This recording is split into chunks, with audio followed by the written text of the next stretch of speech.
سەرۆکی ئەمریکا ڕخنەیتون لە هەڵوێستەکانی سەرکردەی ئەڵمانیا دەگرێت سەبارەت بە ئۆپەراسیۆنەکانی دژی ڕێژەمی ئێران و دەڵێت باشتر وایە سەرقاڵی چاکردنەوەی وڵاتە تێکشکاوەکەی بێت.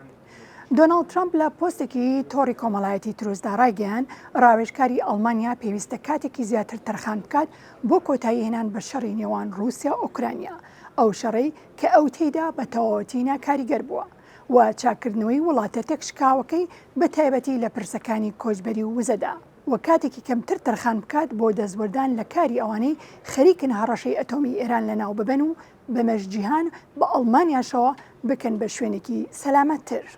راپۆرتێکی هەواڵگری ئاشکرای دەکات چەند کەشتیەکە کە بە بەهای سەدان ملیۆن دۆلار نەوتی ئێران هەڵدەگرن هەوڵ دەدەن لەژێر ناوی عێراقەوە گەمارۆکانی ئەمریکا بشکێنن و نەوتەکە بگوازنەوە بۆ بازاڕەکانی جیهان.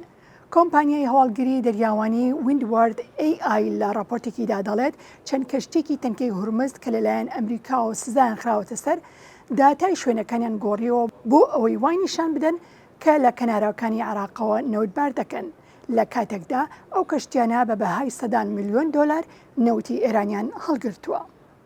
براد کوپەر فەرماندەیی ناوەندی ئەمریکا سنتکۆم ڕایگەیاند هێزەکانی ئەمریکا سەرکەوتووانە ئاراستەی 42 هەمین کەشتی بازرگانیان گۆڕیوە کە هەوڵی پێشێلکردنی گەماروی داوە.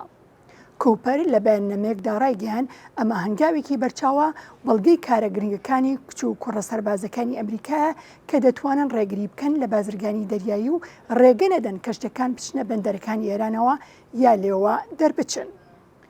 سندیکای ڕۆژنامەنووسانی تاران ڕخنە لە پزیشکیان دەگرێت بەهۆی بڵۆکردنی ئینتەرنێتەوە. سندیکای ڕۆژنامەوانانی تەران لە بەیاننامەیەکدا جەختی لەوە کردوێتەوە دەستڕاگەیشتن بە ئینتەرنێتی ئازاد مافی هەموو کەسێکە و نابێت بە هیچ ناوێک بفرۆشرێت.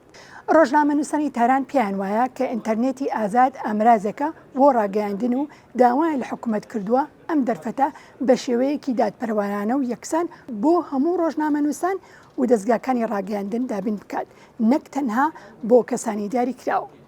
لە لایەکی ترەوە ڕێکخراوی پامنێرانی بێسنوور کە بنکەکەی لە پاریسا ڕایگەیاند پێگەی کۆماری ئیسلامی لە ڕیزبەندی ئازادی ڕۆژنامەوانی ساڵی 2026ەوە بە بەراورد بە ساڵی ڕابردوو یەک پلە دابەزیوە.